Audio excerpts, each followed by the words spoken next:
We are live, Mike? Just The okay. light's not on, but I can go? Hold on, I have a DVR control issue. Oh, are your speakers on, Jen, by chance? I hear a little bit of Running, an echo. everything's good. I don't think so. Just don't have the light. No. Okay. Okay. Or maybe my speakers. Did he say we are on? That's what he says. Are we okay to call the meeting to order, Mike? Yes. go Okay, ahead. thank you. Okay, thank you. Oh, I see the light. Welcome, everyone, to the Chaska Human Rights Commission meeting for Thursday, October 22nd. Before we start the meeting, I will read a statement about tonight's meeting. Welcome, everyone. As you can tell, this meeting looks a little different. Due to the COVID-19 pandemic, we are holding our meeting via video teleconference. Because the City Council has declared a local emergency for the COVID-19 pandemic, state statutes allow us to hold our meetings remotely. Even though we aren't meeting in person, we want to make sure the public can participate. If you have joined the Zoom meeting, you will notice that you are muted. We have a moderator on call who will unmute those who wish to speak during the public comment portions of the meeting. Public comments will be reserved for visitor presentations, public hearings, or special circumstances determined by the Commission. Once we reach those parts of the agenda, I will ask if there are any public comments. If you wish to speak and have joined the meeting by computer or tablet, please click on Participants on the bottom of your screen and then select the Raise Hand icon. If you wish to speak and have joined the meeting by phone, please press *9 to raise your hand. Once your hand is raised, the moderator will announce your name or phone number and unmute your line. Please remember that public comment is provided at the discretion of the Commission and is meant to provide productive discourse on topics related to the City of Chaska.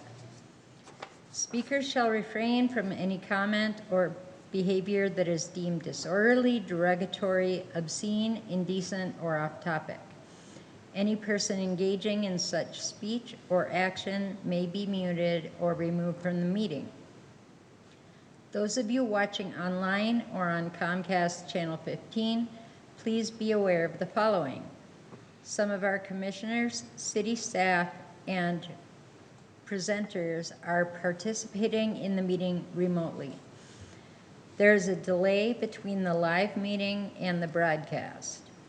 All commission actions will be taken by roll call vote. We are working hard to make sure you can be heard as we protect everyone's health and safety. Thank you for your patience as we work through this unprecedented situation.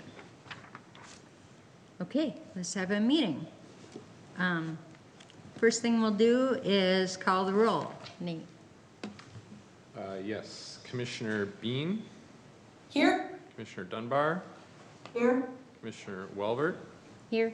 Commissioner Carlson, Here. Commissioner Haga, Always last. always last, and Commissioner Spreadberry and Commissioners White and Spreadberry are both absent tonight. Okay. Next, we have the agenda in front of us. Do I have a motion to adopt the agenda as presented? So moved, Haga. Second, Sarah Carlson. All right, all in favor of adopting the agenda?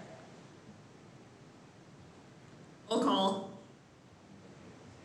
Yeah, I do roll That's call. right. So I can do that. I was like, why are you shaking your head? Okay. Okay. Commissioner Haga, Aye. Commissioner Bean, Yes. Commissioner Dunbar, Aye. Commissioner Carlson, Aye. and Commissioner Welbert. Yes. Okay, we have an agenda. Mike, are there any viewers online or on the phone that would like to speak at guest presentation? No, there is no one waiting in queue. Okay, thank you. Next, we'll move on to item 4, approving the minutes from September 24th, 2020 meeting. Anyone see anything that needs changed or added?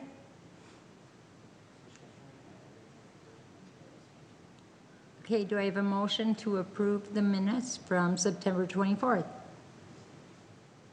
I make a motion to approve. I second the motion. Okay, Nate, do you want to call the roll? Sure. Commissioner Haga, Aye. Commissioner Bean, Aye. Commissioner Dunbar, Yes. Commissioner Carlson, Aye. and Commissioner Welbert. Yes. Okay, and moving right along, we will move to the treasurer's report. Nate, can you give us that exciting report for this month? Like last month and months before, there were no additional expenses for October, and so we remain at the same balance, $1,684.95.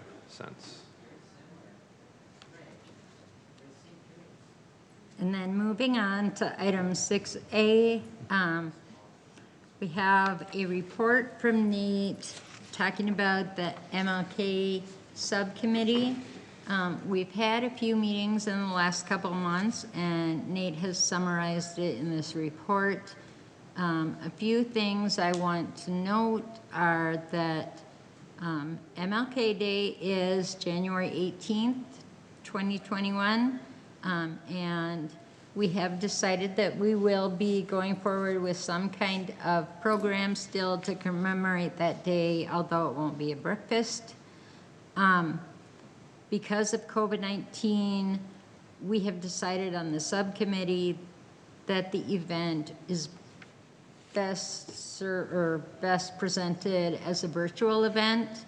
And because there is not a whole lot of interaction at this program with the audience, we've decided that it could be, a lot of it be pre-recorded, and then we'll be able to put together a program so people don't have to be involved in person, but we will still get as many community members involved as possible. One thing we've done this year that's different is started working with a couple people on the Parks and Rec department, and they have provided some resources as far as connections to different people in the community. So they're going to be working with some schools to either gather drawings or pictures, something that they're going to have students work on, so we can put together a slideshow or some kind of presentation that we can share during part of our program. We're still connecting with the school music programs, and then we'll also still have the presentation of the Human Rights Award and a keynote speaker for Martin Luther King Day. Kaylee, did you want to talk any about that? Sure, we have confirmed with former Minneapolis Mayor Sharon Sales Bolton. She's more than happy to speak, and we're going to follow up with her after the election and kind of schedule some shooting dates and talk about themes and things like that.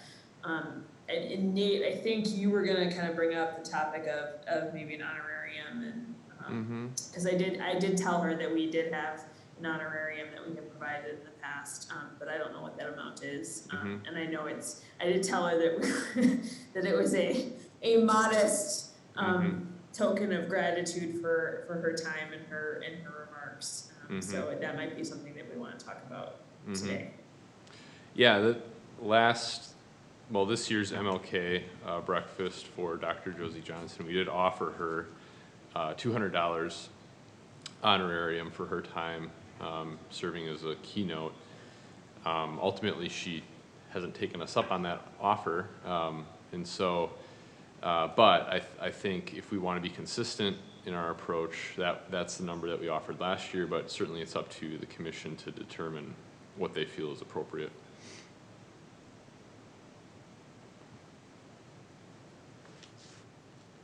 I don't know if anyone has any thoughts on that. I think it'd be helpful as we are trying to firm up details and things with Ms. Sills-Belton. And we'll be doing that probably, potentially before our next meeting. Yep, okay.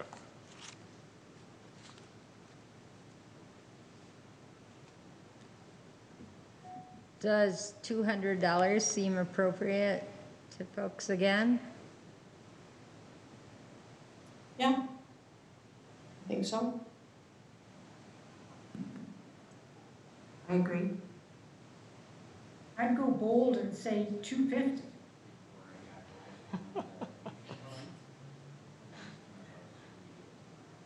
It 250 feels a little, I don't know why, but like, It just seems like a little better. I mean, this year, we don't have to worry about the budget as much as other year. Well, it would be in next year's, and hopefully we'll be having some expenditures that we're doing some programming and stuff. But I I think, don't, oh, I was gonna say, I think that in previous years, we have ended up with a small balance at the end of each year that we try to figure out how could we have spent that or utilized that in a different way. I think 250 sounds good to me. I don't think we need to go any higher than that, but I think that that's, Mm-hmm. do we need a motion for that, Nate, or do we, because it's financial, or? Yeah, we just I think agree? it would be good just to have certainty as to where the group stands. I make a motion then to provide an honorarium to our guest speaker, Sharon Sales-Belton, in the amount of $250 for her remarks at the Martin Luther King celebration, January 18th, 2021.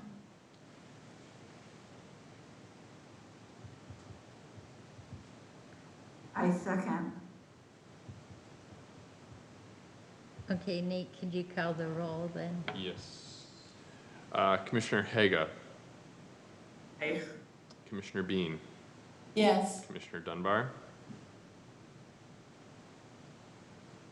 Did you say me? Yes. That's Yes. okay. Commissioner Carlson Yes. and Commissioner Welvert. Yes. All right, motion passes. Okay. We'll be updating more as we go along, getting closer to the MLK breakfast, or presentation, celebration. But I do want to remind people that they should be letting people know that we are accepting nominations for the Human Rights Award. And so, you know, just when you're out and about, just kind of talk about it to people. Say, think about someone you know who's been doing something great, you know, in our community. And I mean, I would love to get a bunch of nominations in there for that, because we only have 2 more meetings. Yeah, we That- would plan to review them at the December meeting. Yep. So time is of the essence. Mm-hmm.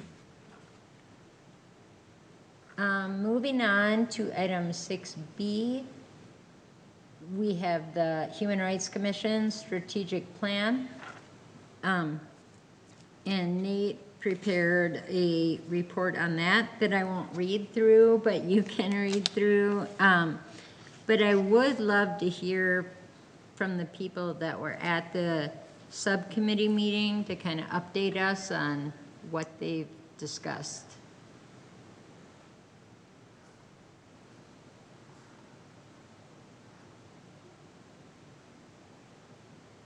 Sarah, you want to go first?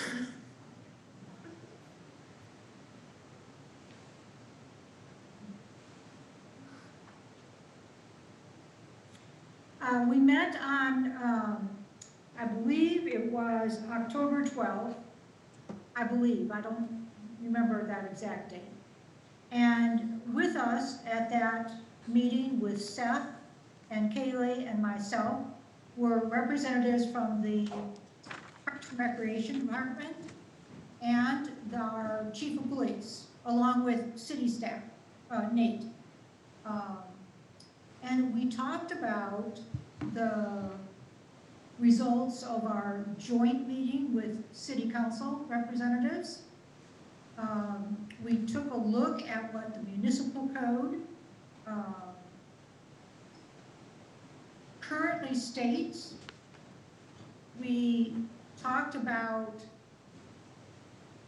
the forming of the HRC nearly 20 years ago now, or maybe 20 years ago, and the need to update the kind of goal or objectives that we wanted to see in place.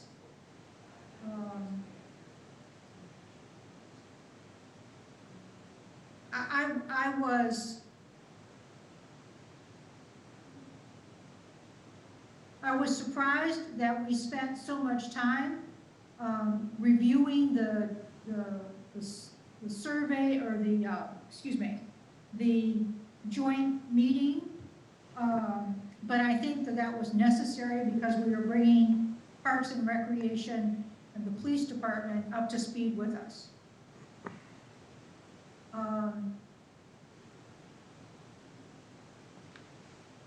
I think we talked about some real tasks that we could say, yes, this is what Human Rights does, the Human Rights Commission does. I thought that the Parks and Recreation Department staff were very receptive to be kind of co-partnering or just coming alongside us.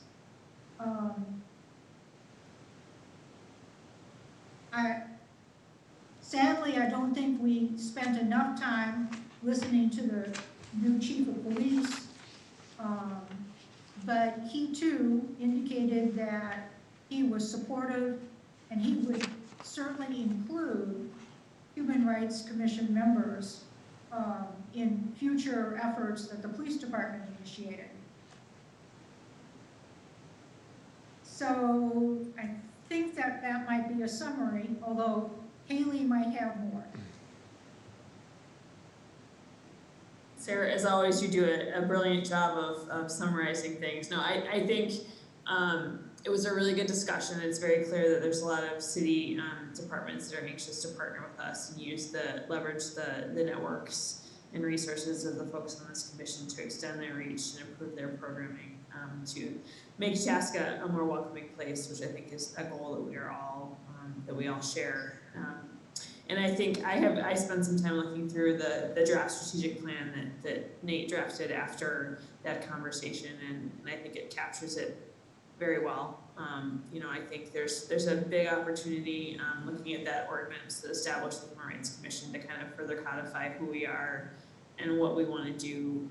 And I think that the goals there are laid out in a way that each year we can revisit those and develop a work plan in January that really lays out kind of where we want to go. So I think it's a good summary of that discussion and kind of the goals we identified mutually, and feels like something that we have more ownership in. So.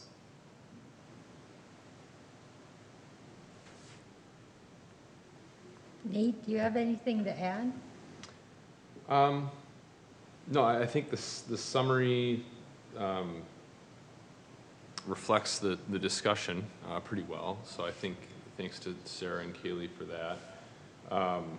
I do want to talk a little bit about the draft strategic plan that's presented here. My hope is that this is something that the commission, we here tonight can talk about a little bit. I think what the subcommittee is looking for is feedback on this. It's not anticipated that this is a final document, although I suppose it could be if everyone feels that it's where it needs to be. But I do want to talk about the intent behind this document, which is laid out in the introduction and purpose pieces here. What I was trying to do is capture the process in the introduction that is going into developing the strategic plan. I want for it to be clear that this document isn't coming out of thin air or driven by staff or anything like that. Really, it's coming out of a process that roots all the way back to the city council's objectives that they set in their strategic planning process back in 2019. You know, doing exactly what we're doing now was envisioned in that plan. And so I think it's important to acknowledge that. I also think it's important to acknowledge that they set a vision in there to celebrate diversity and put some goals to redefine the Human Rights Commission, which is what this is about, and expand participation in the Human Rights Commission, which I think this sets the table to do. Also acknowledging that there was a work session and that there was, you know, additional work that went into creating all of what we're coming to here. And then also acknowledge, once we're fully through the process, that this is a document that does receive approval by the Human Rights Commission and also the City Council. And obviously those are steps that haven't been achieved yet, but I think that remains the goal. Then to understand the purpose of the strategic plan and how it should be used. And this is me putting some thoughts on paper. Certainly it can be changed, and any of this can be changed because this is your document.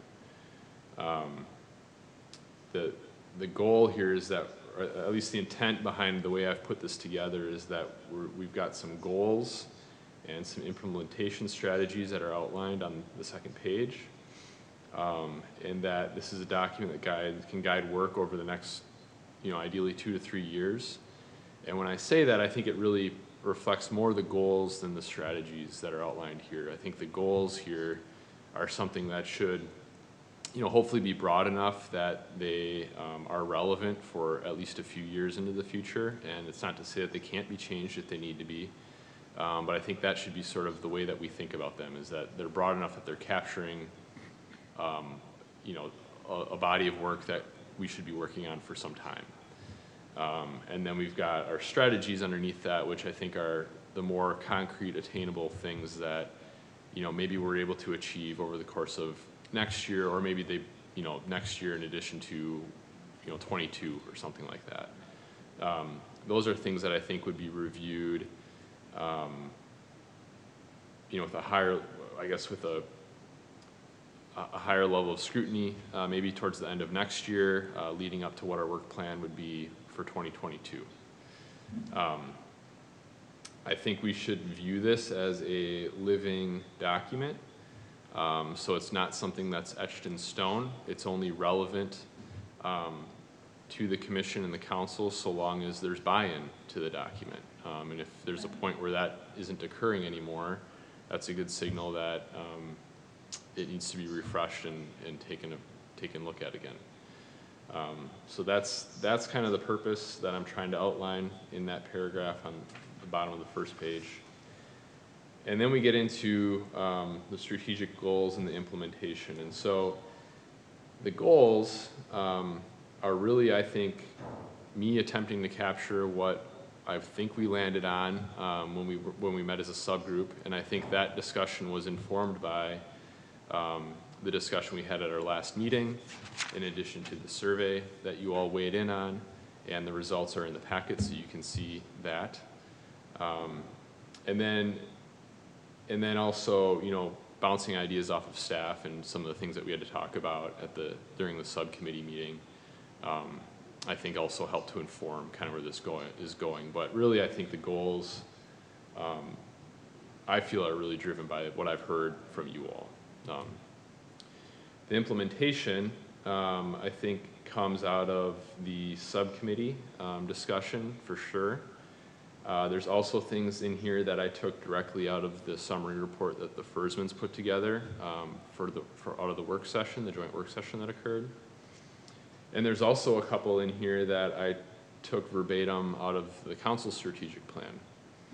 And really what I'm trying to achieve here is implementation strategies that ideally we've got some level of buy-in as displayed by, what the council is setting forward as objectives in their strategic plan, what came out of the summary, which I think was really an attempt by the FERSMANs to capture the consensus opinion out of the joint work session. And then also things that seem to really, gain, I think, some agreement and momentum in our joint work session. So just want to make it clear that these are things that aren't Nate's pet projects. These are things that are really me attempting to reflect what I'm hearing from all these different sources. So that's where those are coming from. So I guess that's my summary. I can dive into more detail if you'd want me to, but I guess at this point I'd want to open it up and hear what people have to say about what's being presented here.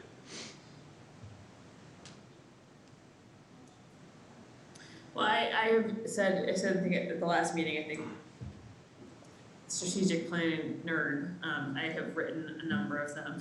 I've been involved in a bunch of processes, and so I appreciate the steps that we took to get here, and this feels like a more robust document than I think what we looked at the last time, and certainly reflects both the survey and the conversations that I've been a part of.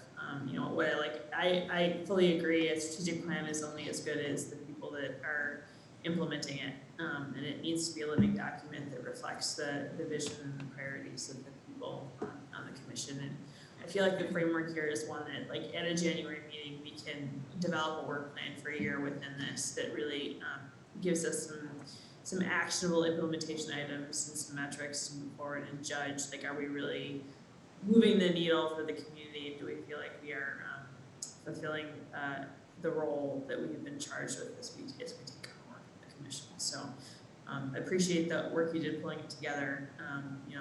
Maybe a couple of tweaks, but I think it's in really good shape. I agree with that, Commissioner Haga, we've had a lot of meetings with a lot of ideas, and it's really pulled together in a very concrete way.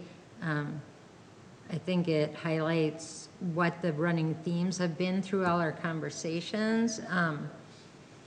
I would you kind of answered the question already, Callie, but my questions were, when do you see us setting the plan for a particular year? Would it be like at the end of a year for the next year, or would it be at a January meeting and then we just kind of plow forward from there? Mm-hmm. And then would it be like at a regular meeting, or would we have a work session so we could really hammer things out? And it might take longer than a regular meeting would, or something Mm-hmm. like that. Nate, before you answer that, Yeah. when do the new terms start? When do people take their seats? Usually what we do is we'll have a application process at the end of the calendar year, and then the council will do the interviews in January. Ideally, being able to make appointments ahead of the first meeting of the year. Now, it doesn't always happen that way, but that is the goal. The only reason I ask that, Jen, is that I do think, like, having the current commission, like the commission as it stands for the next year or whatever, should be the one that determines what that work plan is. Like, I wouldn't want us at the end of the year to determine a work plan for a commission that may not look like the people that are then charged with doing that work. Mm-hmm. Yeah, maybe we want to, we can think about timing. I think the intent for this one, at least, is that hopefully we can have it approved by council before year's end. And I know that there are a number of you all that are, coming up for reappointment. And I don't know, what people are intending to do on there. So maybe we will have some new faces. And at any rate, we have a couple of open spots right now anyway, with some of the two alternate positions that are unfilled right now. So we may have, hopefully we have new faces just as a result of those openings. But long story short, I think we want to keep momentum going here, at least for this one. And my thought has been to get it done before the end of the year. going into next year, I think we could, you know, continue to think about that. I think, Kaylee, you raised a really good point. I also want to make sure that whatever process we follow, ideally we're able to, you know, have one that is done in a fairly timely manner, Consistent. so that we don't end up in, you know, July and we still haven't ironed out what our plans are. So we got to strike a balance there. What I think has worked well here is I do think the subcommittee process was really helpful, and I think that meeting was very beneficial to move things along and just kind of, you know, dive in a little bit further. So maybe that's something to think about is, you know, do we do a subcommittee meeting that kind of helps to prep and bridge the gap between staff and the commission as a whole. I think a work session type of an environment would be a very good approach, and so maybe it ends up being, you know, one of the January meeting or the February meeting or something like that is a work session to really dive into this and try to come up with a plan that we feel like, you know, we could bring to that next meeting and have it approved. I think those are, you know, options that we can think about. We probably don't have to fully figure it out until we get towards the end of next year at this point, but I do think that it will be important to have a good thorough process every year and feel like we're comfortable with it. Well, and I agree with you that, I mean, we need to get this portion of it done by the end of the year so we can start implementing it as soon as possible. And I think it would be good to kind of have a goal of, you know, we should decide, do we want to have a work session in January or kind of, you know, target that? So then in February, it can be presented to the commission, and then we can move forward. Because, yeah, with one meeting a month, time slips pretty quickly. So, you know, if we can get the main things figured out by February, then we have the whole year ahead of us. And so I think that would be great. And I think, you know, a January work session meeting could be timely anyway. If we've got new appointees joining the group, maybe that's a better format to welcome them and kind of get them a little bit oriented in that meeting. So yeah, that could work well. Well, So just a point of clarification, we're talking about like the work plan, right? In February, like we're trying to get the strategic plan approved before the end of this calendar year. And then we would come together for a work session in January to kind of develop the work plan for the year. Like to fall into the strategic plan. I Yeah, just wanna make sure that I'm following along. that's 'Cause what I do I'm think, like, I would understanding like to get this too. approved. Okay. you know, yeah, I guess the way that I've looked at this strategic plan document as we're reviewing right now is that those implementation pieces are, you know, by and large a work plan. And, you know, we may want to flesh it out a little bit more, but there's quite a bit to do here. I think, you know, we've, you know, up to this point, number 4, those continuing ongoing core efforts have been the bulk of the work of this commission. And so now we're adding 3 other goals with, you know, 4 to 5 different implementation objectives underneath that. So it feels like a pretty healthy work plan on its own. When I was talking. If I was in the room with you, I'd be elbowing you, Nate. I think that's kind of my point, is like I kind of see a strategic plan as being sort of a 1 to 3 year kind of overarching document. And so for me, it's like, what's year 1? Because I don't think we can do all of this in year 1. So my thought is that work plan becomes what of this shakes out as kind of my priorities in year 1.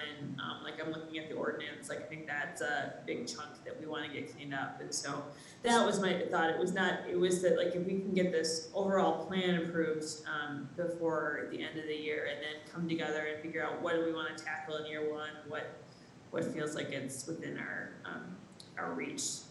That makes sense. Yeah.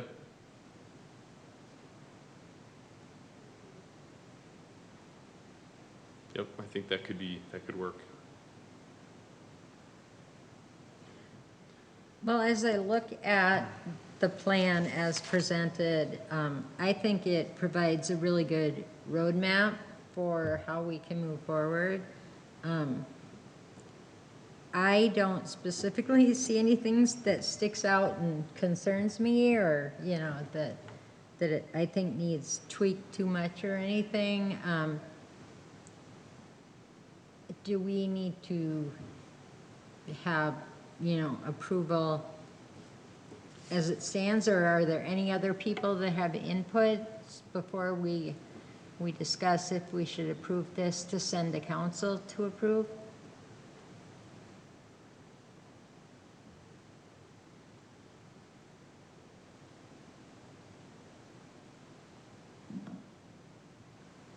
I think it looks pretty good too, and I like the different implementation steps that are laid out for us.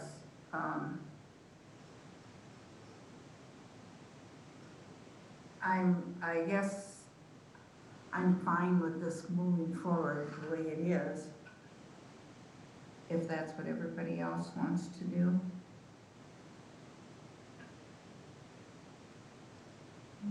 As I've read through it, I would have to say I agree. I think the 4 steps listed and the implementation under that gives us a lot of things to focus on.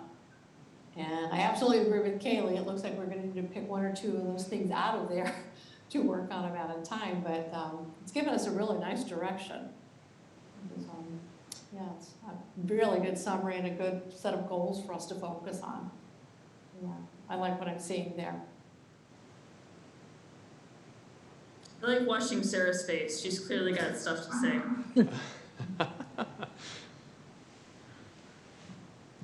You're on mute, Sarah.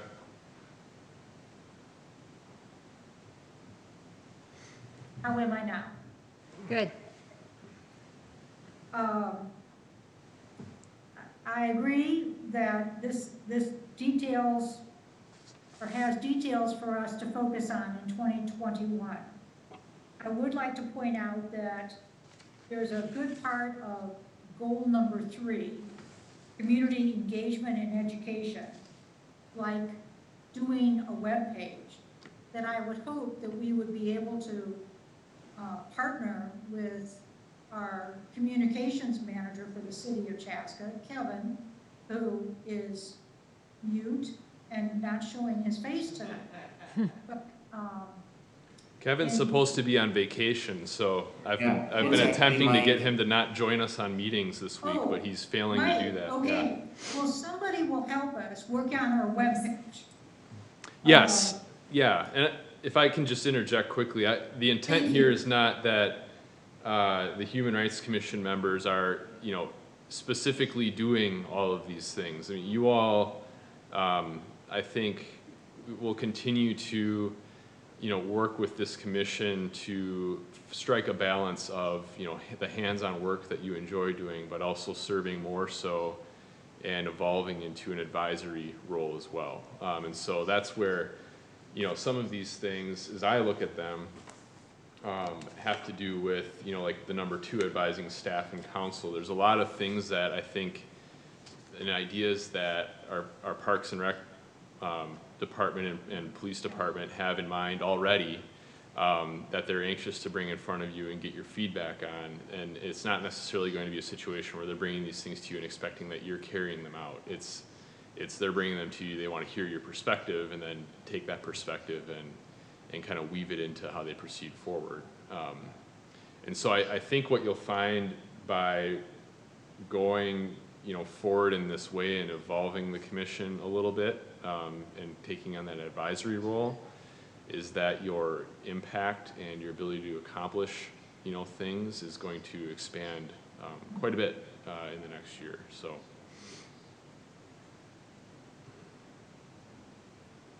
Has there ever been any discussion of having meetings twice a month? Just seems like I just got the stink eye from Keely. You did. But it seems like it's so hard to work on things 1 month and then to the next. I think that's where the subcommittees come in, Judy. Like, I think that's where people identify what their passion projects are, and then we can pull together like those subcommittees to really drive work forward in between meetings. I just think like the city council meets twice. I don't think anybody else meets twice a month. And like even school boards, it's a work session and a regular meeting. So yeah, I would vote for no. for not meeting twice a month. I'm bad enough at making subcommittee meetings, so. I would agree though that the subcommittees, we've really gotten pretty good at utilizing that this year, better than even in other years. And I feel like a lot of the stuff gets figured out there, and then we can sift through the details as a whole commission once we get here, but at least we have a really more cohesive plan to present to the whole commission rather than discussing and questioning and dreaming and all that stuff forever. And I get what you're saying, Judy. I mean, there's times where I feel like, you know, we could get a lot more done if we met more often. But, I mean, honestly, when people have signed up to be on this commission, then, you know, we kind of knew that it was a once a month thing. And there is some outside hours that are involved for some of the work that goes along with it. But I think sticking to once a month for the entire commission is probably the best. Yeah, if we make more use of the subcommittees, like this year, I think we were going to, but because of COVID, we actually never got around to doing anything. Oh no, Nate has got me scheduled for a bunch of things that I've missed because of school business. Yeah. So. Yeah, I've been to a number of subcommittee meetings this year too, and I feel like we've gotten a lot done. This is my moment to invite you, Judy, to join the subcommittee if you want. You know, I mean, I really think that it's important. I was on a subcommittee. I'm sorry? I was on a subcommittee, but we didn't do the thing. Oh, well, yeah, for the River City days, it did kind of, you know, change over the year. The other ones have been meeting, and I think productively. And so I understand, yeah, that the River City Days one was a little bit different this year, but I think overall, they've been a really good thing. And the Green Card Voices is the committee that I was on. And Oh, okay. we weren't able to hold that event either, so. Yep, and nothing is normal this year, as we've learned. So, I mean, I appreciate flexibility and patience. I guess I hadn't considered that because I have been on committees that continued to meet, so I think it's good for you to bring that up.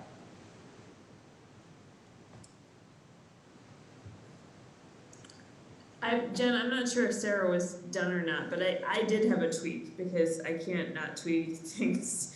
But I would be happy to move it with a couple of adjustments. My one thought was on line number 3, in bucket number 3, that community engagement and education. That number 2, the use social media to increase visibility of the HRC. I would amend that to say increase visibility of the HRC through expanded use of all forms of media, because I do think that we have a big audience in this community that is not on social media. And so using the Herald and using other opportunities to get communications and messaging out is really important. So I would just broaden it to all communication, because I think that's a big area of growth for us.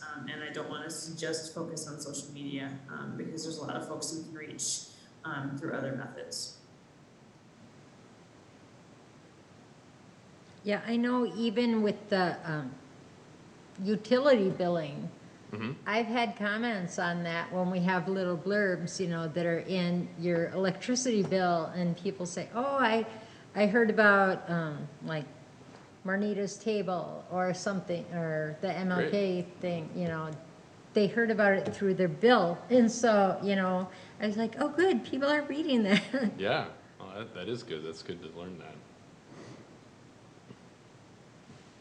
Well, if I can continue, then, I would say that, along with the tweak of the communication opportunities, that Kaylee just mentioned, I'd like to kind of bring this back to us and focus on, what do we do now?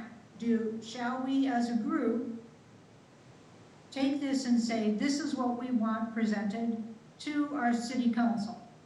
And if so, should we do that, and do we need a motion?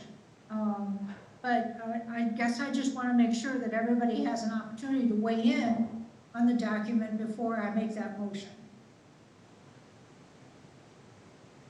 I will just go on record to say I'm fully comfortable with the motion to approve at this point with that tweak, but Yes. I defer to the rest of my fellow commissioners.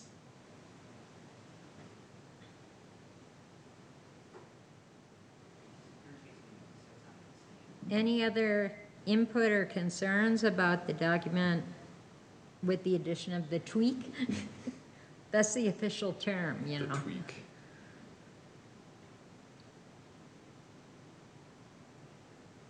I'm good with it. As I mentioned, I'm good with it, so, yeah. Okay, then I'd like to make a motion that we approve the strategic goals and implementation as presented and discussed this evening with one slight variation. Seconded. Nate's writing notes, and Yeah, then sorry, he'll I'm call just the roll recording after our- that. Okay, so I'll do the roll. Commissioner Haga, Aye. Commissioner Bean, Aye. Commissioner Dunbar, I, Commissioner Carlson, Aye. and Commissioner Welbert. Aye, All right, we did it. there we go. Thank you for your work on this, you guys. That was a really great job there. And then Nate, you'll bring this to city council?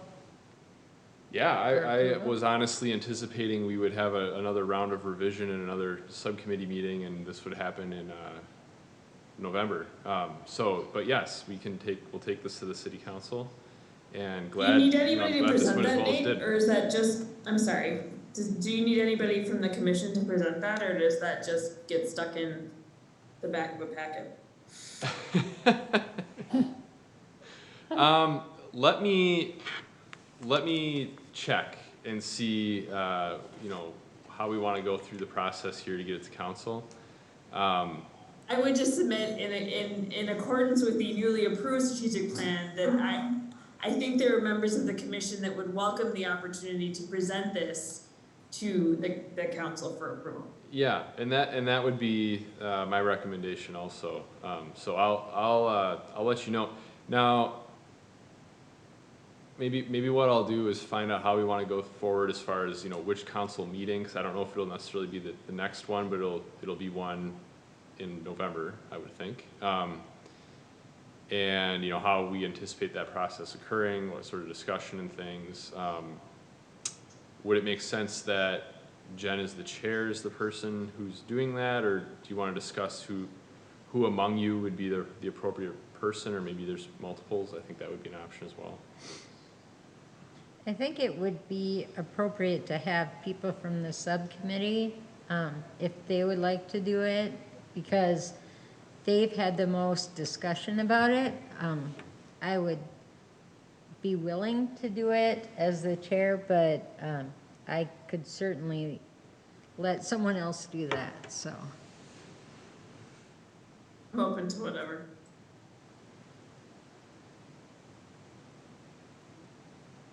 Oh, I think you're muted, Sarah. There you go. I'm open to whatever. Okay.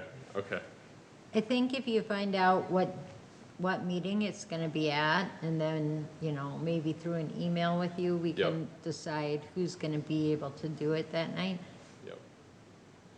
Yeah, we'll do it that way. Okay.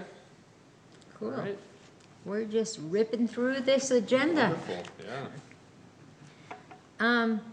Item 7 is new business, and other business. I have a few announcements, just quick ones to go through, but, does anyone else have stuff? Looks like Kaylee does. I've got a couple of things. Jen, I'm wondering if we could invite the chief to come and do a presentation to the Human Rights Commission. He's doing some really awesome things. I really think that he's made some really important connections to the community, and I don't know if you guys saw, they're doing the vouchers and that tickets program with Auto Pros, and so I would really love a chance for us to hear from him directly about sort of his vision for the PD and the work that he's doing. So I just wanted to put that out there. And then the second thing is I really wanted to thank the city for the Spirit Day activity they did, where they lit up Fireman's Park purple in support of our LGBTQ, especially our youth who have been subject to bullying, and it's something that's deeply personal to me, and I'm going to try not to get emotional about it, but you know, I think it was a team effort. I think Kevin and Nate and Matt and the folks on staff were kind of behind that, and I think as we talk about being a welcoming community and really being a place where everybody feels like they're a part of Chaska, it was a really amazing, really powerful visual statement in that regard. So I want to thank the city for taking that stance when we didn't have to. So I just want to put it on record that as a commissioner, it meant a great deal to me, meant a great deal to my family, and I know watching on social media that it meant a great deal to this community. So thank you for that. That's what I was going to add, Kaylee, watching the social media responses. There were a lot of really positive statements after, I think Kevin, probably through the Chaska communications, let people know about what the purple meant and why it was there. It was really uplifting to see that.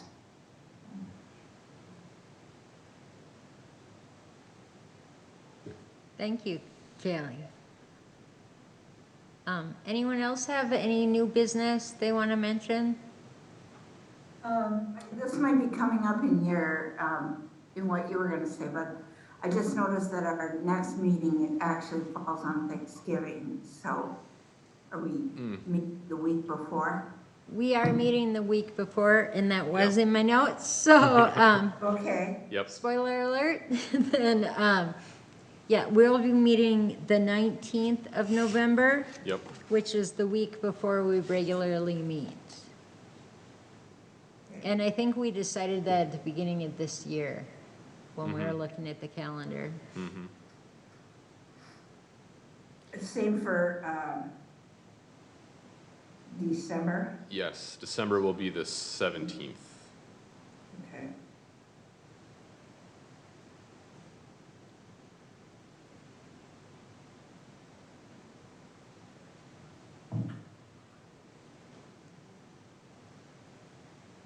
Sarah, were you going to say something too? I was. I guess I'm just going to echo one statement of Kaylee's, and that is that the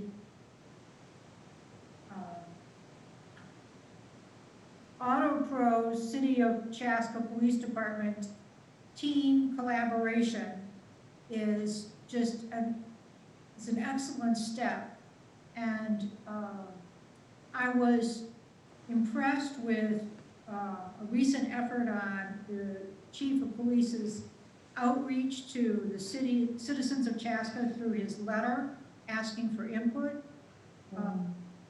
I didn't hear enough of his conversation in the past. I would like to hear him talk about his vision and also take advantage of the offer that he said, I want to be a partner with you, Human Rights Commission.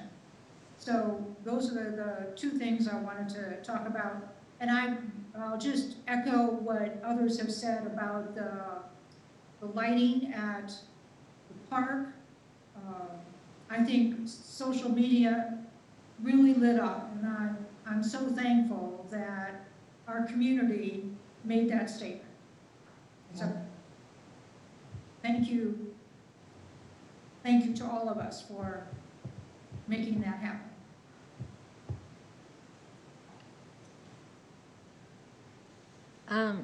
Well, one of the things I wanted to talk about tonight was Chief Seibert, and that I had met with him, it was early summer, just so I could have a chance to meet him when he was fairly new on on the force here and everything. And I told him that we would like to have him come and meet with the commission at some point.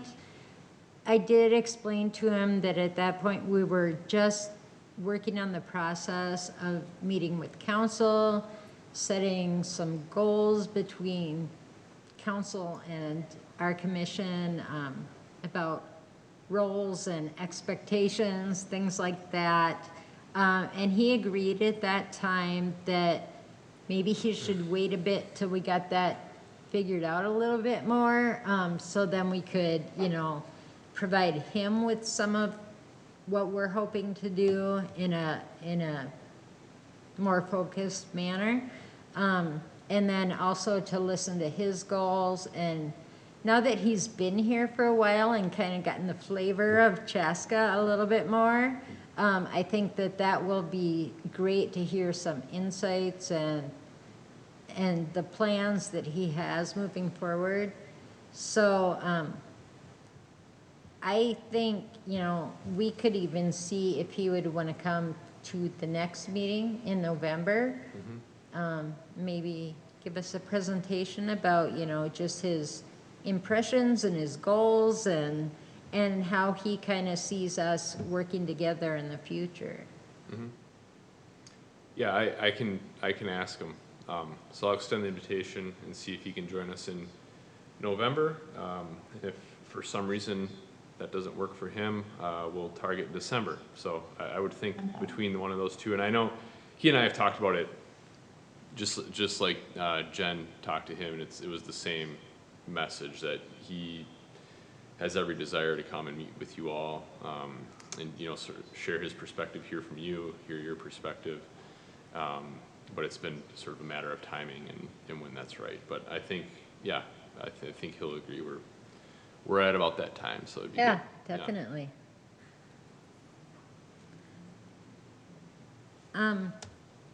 Couple other things. At our last meeting, we had discussed writing a letter to the community as like kind of a check-in from the Human Rights Commission. And Commissioner Haga had volunteered to write a draft. But my thoughts tonight are that that we should really have the strategic plan finalized before we put something out to the community. I think we did a great job stepping forward with that, and I don't know if we need to wait for the council to approve it or not before we move forward with that. But my thoughts were that maybe for our next meeting, we could each come up with some thoughts, like written thoughts to present at our next meeting to just give Kaylee an idea of, you know, just some bullet point ideas that we feel are really important things to incorporate into the letter. I feel like we don't have a time limit of when this has to be done.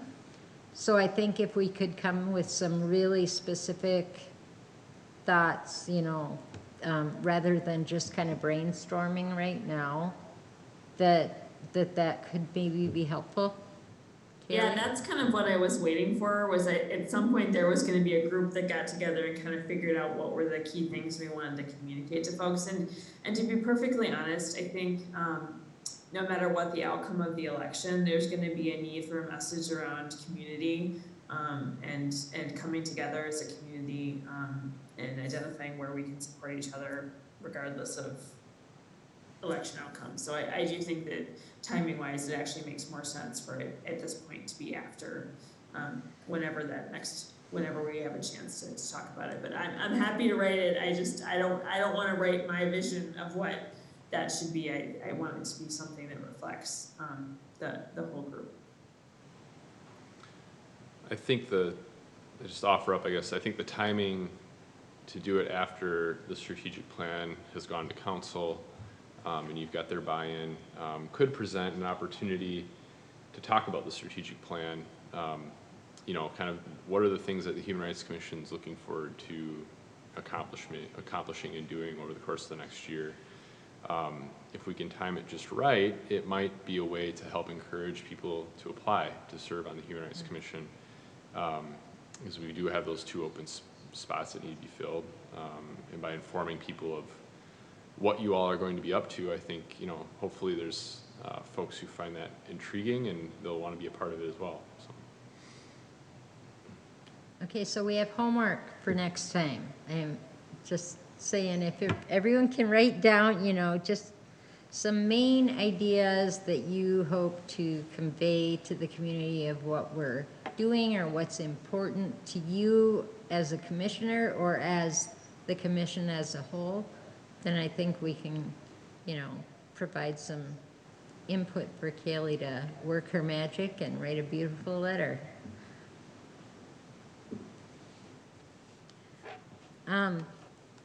Quickly, I just wanted to give a summary about, I attended the Minnesota Department of Human Rights meeting yesterday online.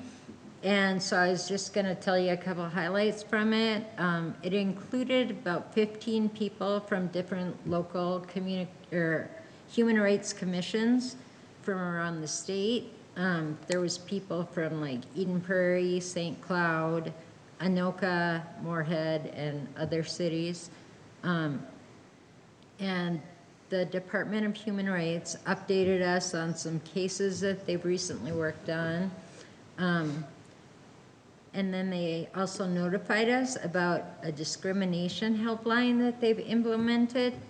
That, I'll just read the number, but I'll give it to Nate so he can put it in the notes, and then also, hopefully, we can put this on the website. It's a statewide number, 1-833-454-0148. And it's a dedicated number for people to call when they feel they've experienced or witnessed a human rights violation. And then there are people at the Human Rights Department that will follow up with you about that to determine if it's actually a violation or if it's something that they can help support you in some other way. They will help walk you through that process. There are multiple language services available, so this is available for anyone. So if you speak English or any other language, they pretty much have it there. I forget how many they said they have it available for interpreters that can help walk you through it. But, you know, feel free to call and someone can help you with that. And then also the Department of Human Rights is in the process of convening a group of representatives from human rights commissions around the state to examine how best to support local commissions.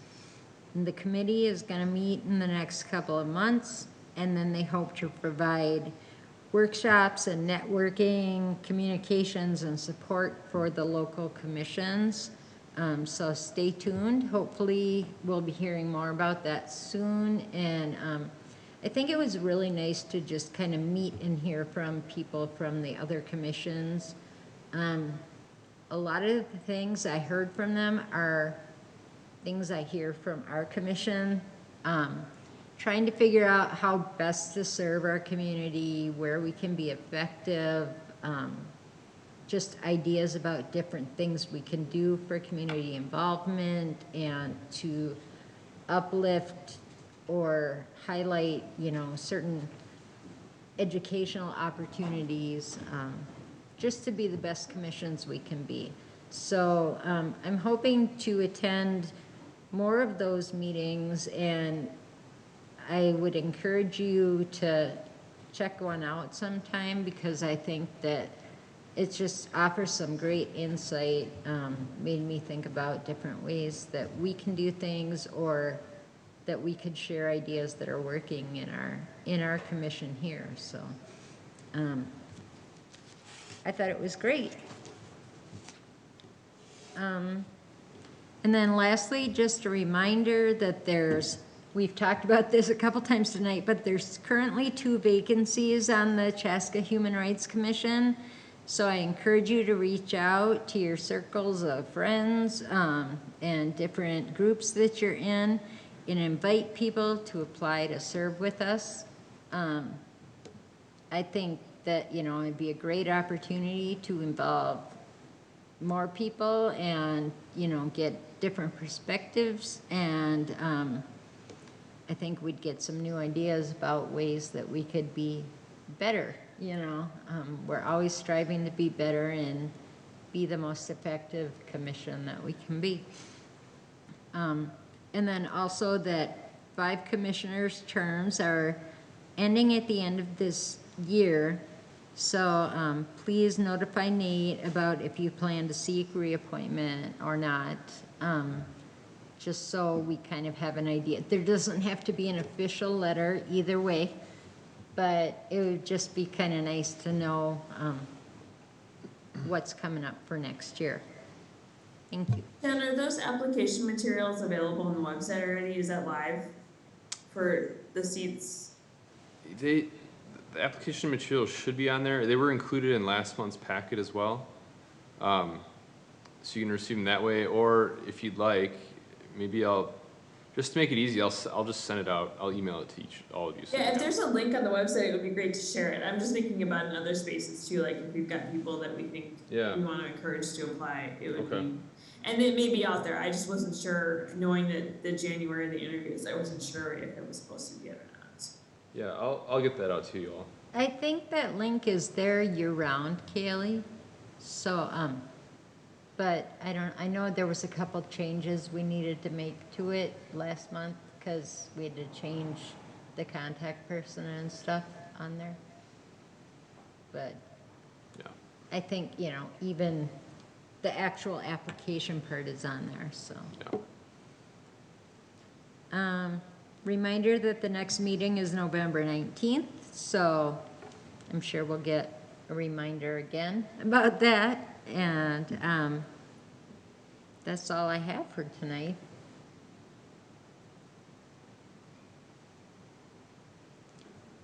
So, do I have a motion to adjourn? So moved. Okay. Okay, Nate, can you call the roll? Yes. One moment. All right, Commissioner Haga, Aye. Commissioner Dunbar, Aye. Commissioner Bean, I Commissioner Carlson, Aye. and Commissioner Welvert. Aye. Good night, everybody. Good night. Okay, Night. meeting adjourned. Have a good evening. Thanks. Enjoy the debate. All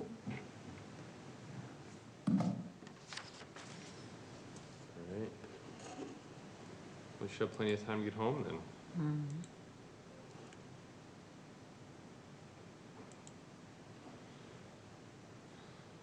Well, I was not at all anticipating that, oh, we're still on? I'm not saying anything that I didn't No, say already. it just